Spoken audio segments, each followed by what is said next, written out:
Hi students, today we will see class 12 Sociology chapter 6 The Challenges of Cultural Diversity. Different kinds of social institutions ranging from the family to the market can bring people together, create strong collective identities and strengthen social cohesion as you learnt in chapter 3 and 4. But on the other hand, as chapters 4 and 5 show, the very same institution can also be sources of inequality and exclusion. In this chapter, we will learn about some of the tensions and difficulties associated with the cultural diversity. What precisely does cultural diversity mean and why is it seen as a challenge? The term diversity emphasizes differences rather than inequalities. When we say that India is the nation of great cultural diversity, we mean that there are many different types of social groups and communities living here. These are communities defined by the cultural markers such as language, religion, sect, race, or caste. When these diverse communities are also the part of a larger entity like a nation, then difficulties may be created by the competition or conflict between them. Why cultural diversity can present tough challenges. The difficulties arise from the fact that cultural identities are very powerful. They can arouse intense passions and are often able to mobilize large numbers of people. Sometimes cultural differences are accompanied by economic and social inequalities, and this further complicates things. Measures to address the inequalities or injustice suffered by one community can provoke opposition from other communities. The situation is made worse when scarce resources like river waters, jobs, or government funds have to be shared. If you read the newspaper regularly or watch the news on television, you may often have had the depressing feeling that India has no future. There seem to be so many diverse forces, divisive forces, at work tearing apart the unity and the integrity of our country. Communal raids, demands of regional autonomy, caste wars.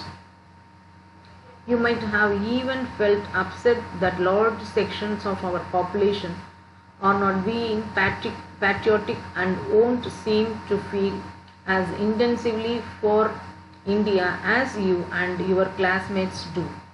But if you look at any books dealing with the history of modern India or books dealing specifically with the issues like communalism or regionalism, for example, Gross 1974 in bracket, you will realize that these problems are not new ones. Almost all the major divisive problems of today have been there ever since independence or even earlier. But in spite of them, India has not only survived as a nation but is a stronger nation state today. As you prepare to read on, remember that this chapter deals with the difficult issues for which there are no easy answers, but some answers are better than others, and it is our duty as citizens to try our utmost to produce the best answers that are possible within the limitations of our historical and social context. Remember also that the given immense challenges presented by the vast and extremely diverse collections of peoples and cultures, India has on the whole done fairly well compared to the most other nations. On the other hand, we also have some significant shortcomings. There is a lot of our room for improvement and much work needs to be done in order to face the challenges of future. 6.1 Cultural communities and the nation state. Before discussing the major challenges that diversity poses in India, issues such as regionalism, communalism and casteism, we need to understand that the relationship between the nation states and cultural communities. Why is it so important for people to belong to the communities based on the cultural identities like a caste, ethnic group, region or religion? Why is so much passions aroused when there is a perceived threat, insult or injustice to one's community? Why do these passions pose problems for the nation state? The importance of community identity. Even human being needs a sense of stable identity to operate in this world. Questions like who am I? How am I different from others? How do others understand and comprehend me? What goals and aspirations should I have? Constantly crop up in our life right from childhood. We are able to answer many of these questions because of the way in which we are socialized or taught how to live in society by our immediate families and our community in various sense. Recall the discussion of socialization in your class 11 textbooks.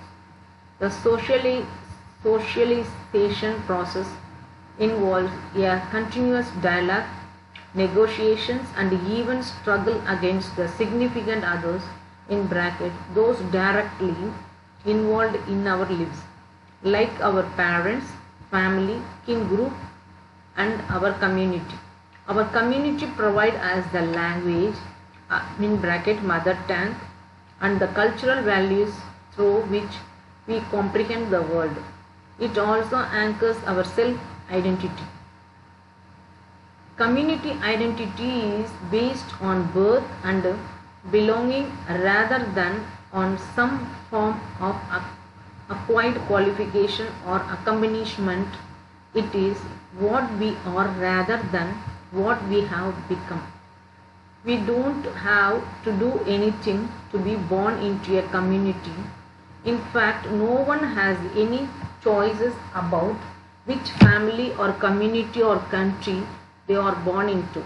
These kinds of identity are called ascriptive, that is, they are determined by the accidents of birth and do not involve any choices on the part of the individuals concerned.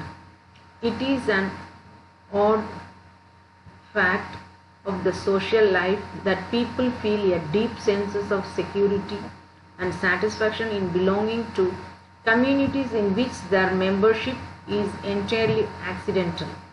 We often identify as strongly with the communities we have done nothing to deserve, passed no exam, demonstrated no skills or competence. This is very unlike belonging to, say, a profession or a team.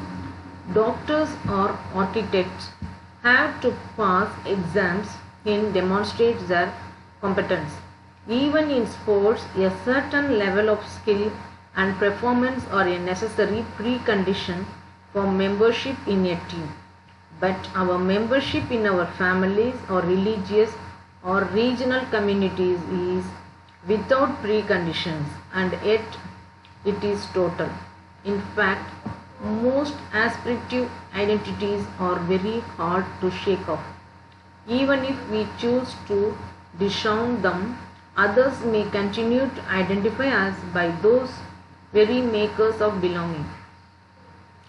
Perhaps it is because of this accidental, unconditional, and yet almost inescapable belonging that we can often be so emotionally attached to our community identity, expanding and overlapping circles of community ties in bracket, family, kinship, caste, ethnicity, language, region or religion give meaning to our world and give us as a sense of identity of who we are. That is why people often react emotionally or even violently whenever there is a perceived threat to their community identity. Here they give an activity 6.1 to get a clear understanding of the expanding circles of the community ties which shape our senses of identity. You can do a small survey designed as the game. Interview your schoolmates or other friends. Each interview gets 4 chances to answer each of the 2 questions. Who am I and who do others think I am? But the answer must be in a single word or a short phrase. They can't include any names, in bracket your own or your parents or guardians' names, can't include your class, school, etc. Interviews must be done singly and in private. That is, other potential interviews should not be able to hear what is said. Every person should be interviewed once. That is, different interviewers cannot interview the same person. You can record the answer and analyze them later. Which types of identities predominated? What was the most common first choice? Which was often the last choice? Were there any patterns to answers? Did the answers for who am I differ greatly, somewhat or not at all from answers to who do others think I am?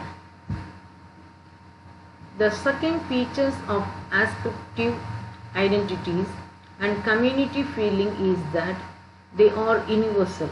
Everyone has a motherland, mother tongue, a family, a faith. This may not necessarily be strictly true of every individual, but it is true in a general sense, and we are all equally committed and loyal to our respective identities. Once again, it is possible to come across people who may not be particularly committed to one or other aspects of their identities or the other aspects of their identity. But the possibilities of this commitment is potentially available to the most people.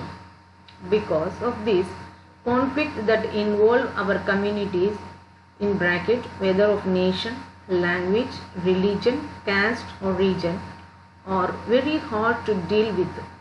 Each side in the conflict thinks of the other side as a hated enemy, and there is a tendency to exaggerate the virtues of one's own side as well as the vices of the other side. Thus, when two nations are at war, patriots in each nation see the other as the enemy aggressor. Each side believes the God and the truth are on their side. In the heat of the modern moment, it is very hard for the people on either side to see that they are constructing matching but reversed mirror images of each other. It is a social fact that no country or a group ever mobilizes its members to struggle for untruth, injustice, or inequality. Everyone is always fighting for truth, justice, equality. This does not mean that both sides are right in every conflict or that there is no right and wrong, no truth. Sometimes both sides are indeed equally wrong or right. At other times, history may judge on the other times history may judge one side to be aggressor and the other to be the victim. But this can only happen long after the heat of the conflict has cooled down. Some notions of mutually agreed upon truth is very hard to establish in situation of identity conflict. It usually takes decades, sometimes centuries, for one side to accept that it was wrong. See box 6.1.